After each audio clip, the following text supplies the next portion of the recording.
بسم اللہ الرحمن الرحیم۔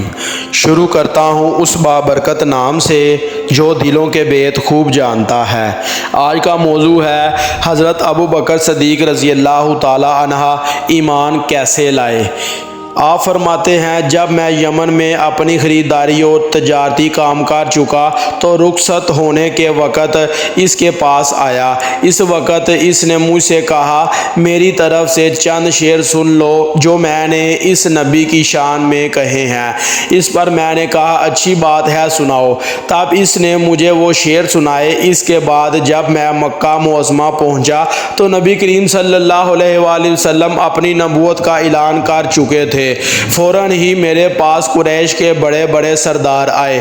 ان میں زیادہ اہم عقبہ بن ابی معیط، شیبہ اور ابو جہل تھے۔ ان لوگوں نے مجھ سے کہا اے ابو بکر، ابو طالب کے یتیم نے دعویٰ کیا ہے کہ میں نبی ہوں۔ اگر آپ کا انتظار نہ ہوتا تو ہم اس وقت تک صبر نہ کرتے۔ آپ جب کہ آپ آ گئے ہیں ان سے نپٹنا آپ ہی کا کام ہے۔ اور یہ بات انہوں نے اس لیے کہی تھی کہ حضرت ابوبکر صدیق رضی اللہ تعالی عنہ نبی کریم صلی اللہ علیہ وآلہ وسلم کے قریبی دوست تھے۔ حضرت ابوبکر صدیق رضی اللہ تعالی عنہ کہتے ہیں کہ میں نے اچھے انداز سے ان لوگوں کو ٹال دیا اور خود آپ کے گھر پہنچ کر دروازے پر دستک دی۔ آپ باہر تشریف لائے۔ مجھے دیکھ کر آپ نے ارشاد فرمایا کہ اے ابوبکر، میں تمہاری اور تمام انسانوں کی طرف اللہ کا رسول بنا کر بھیجا گیا ہوں، اس لیے اللہ تعالیٰ پر ایمان لے آؤ۔ آپ کی بات سن کر میں نے کہا آپ کے پاس اس بات کا کیا ثبوت ہے؟ آپ نے میرے بات سن کر ارشاد فرمایا اس بوڑھے کے وہ شعر ہیں جو اس نے آپ کو سنائے تھے۔ یہ سن کر میں حیران رہ گیا اور بولا میرے دوست، آپ کو ان کے بارے میں کیسے پتہ چلا؟ آپ صلی اللہ علیہ وآلہ وسلم نے ارشاد فرمایا کہ اس عظیم فرشتے نے بتایا جو مجھ سے پہلے بھی تمام نبیوں کے پاس آتا رہا۔ حضرت ابوبکر صدیق رضی اللہ تعالی عنہ نے عرض کیا اپنا ہاتھ لائیے، میں گواہی دیتا ہوں کہ اللہ کے سوا کوئی معبود نہیں اور یہ کہ آپ اللہ کے رسول ہیں۔ آپ میرے ایمان لانے پر بہت ہی خوش ہوئے، مجھے سینے سے لگایا، پھر کلمہ پڑھ کر میں آپ کے پاس سے واپس آ گیا۔ مسلمان ہونے کے بعد حضرت ابوبکر صدیق رضی اللہ تعالی عنہ نے سب سے پہلا کام کیا وہ تھا اسلام کی تبلیغ۔ انہوں نے اپنے جاننے والوں کو اسلام کا پیغام دیا، انہیں اللہ اور اللہ کے رسول کی طرف بلایا۔ چنانچہ ان کی تبلیغ کے نتیجے میں حضرت عثمان بن عفان رضی اللہ تعالی عنہ مسلمان ہوئے۔ حضرت عثمان رضی اللہ تعالی عنہ کے مسلمان ہونے کی خبر ان کے چچا حکم کو ہوئی تو اس نے کہا پکڑ لیا اور کہا تو اپنے باپ دادا کا دین چھوڑ کر محمد کا دین قبول کرتا ہے؟ اللہ کی قسم میں تجھے اس وقت تک نہیں چھوڑوں گا جب تک تو اس دین کو نہیں چھوڑے گا۔ اس کی یہ بات سن کر حضرت عثمان رضی اللہ تعالی عنہ نے فرمایا کہ اللہ کی قسم میں اس دین کو کبھی نہیں چھوڑوں گا۔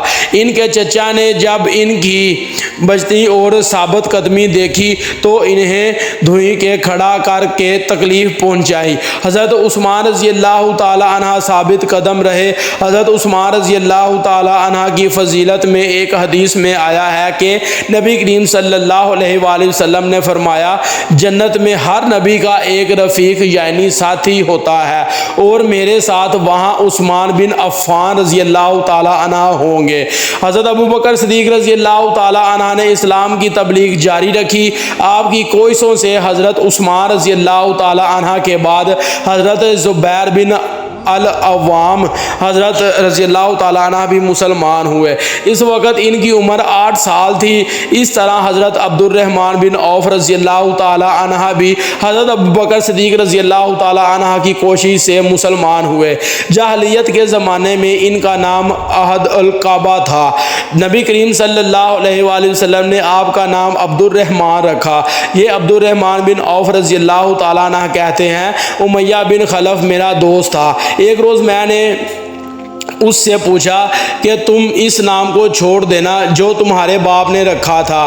جواب میں نے کہا ہاں چھوڑ دیا۔ یہ سن کر وہ بولا میں رحمان کو نہیں جانتا، اس لیے میں تمہارا نام عبداللہ رکھتا ہوں۔ چنانچہ یہ مشرک اس روز سے مجھے عبداللہ کہہ کر پکارتے رہے۔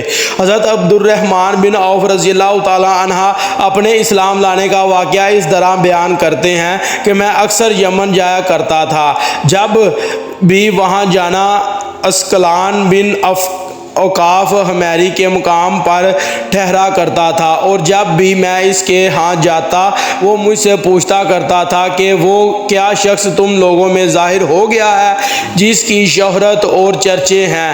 کیا تمہارے دین کے معاملے میں کسی نے مخالفت کا اعلان کیا ہے؟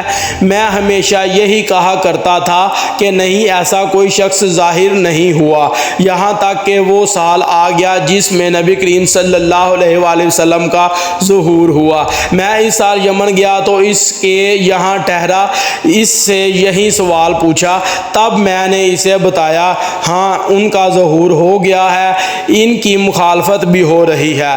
حضرت عبد الرحمن بن عوف کے بارے میں نبی کریم صلی اللہ علیہ وآلہ وسلم نے ارشاد فرمایا تم زمین والوں میں بھی امانت دار ہو اور آسمان والوں میں بھی امانت دار ہو۔